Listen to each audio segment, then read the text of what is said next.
എവിടെയോ കണ്ട് മറന്ന പോലെ തോന്നുന്നുണ്ടല്ലോ. ആരത്?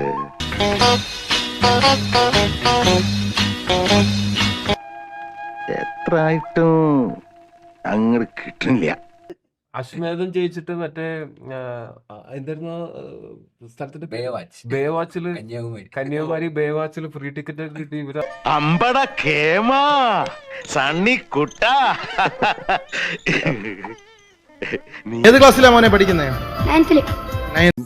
എന്റെ തല രക്ഷിക്കാൻ ഒരു മാർഗമില്ലേ? സിനിമയിൽ വന്നതിന് ശേഷമേ ഈ ബേസിൽ ജോസഫിനെ നമുക്ക് അറിയും. പക്ഷെ പണ്ടേ ബേസിൽ ജോസഫ് ഭയങ്കര കഴിവുകളുള്ള ആളാണ്. ഇന്ത്യൻ? മലയാളി? ഇതൊക്കെ ഓർക്കുന്നുണ്ടോ? ഇതൊക്കെ ഇടയ്ക്ക് ഓർക്കാറുണ്ട്. Fun fact. പുരുഷൻ? ജീവിച്ചിരിപ്പുണ്ട്? സാധാരണഗതിയിൽ മരണം? കണ്ടിട്ട് ആളൊരു മിടുക്കനാണ് തോന്നല്ലേ? സംശയമുണ്ടോ?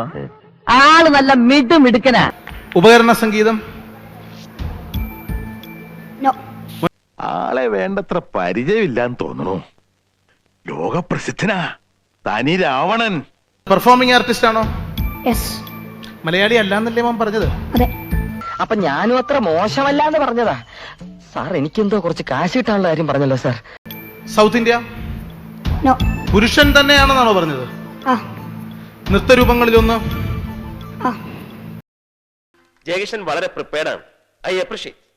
ഇത്രയും അനായാസമായി ഇതുവരെ ആരും 50,000 വരെ എത്തിയിട്ടില്ല.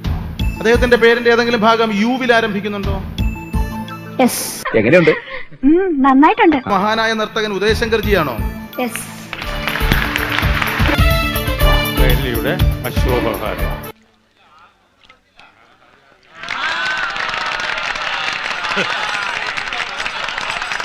അങ്ങനെ എത്ര സൂക്ഷിച്ചിരിക്കാനാണെങ്കിൽ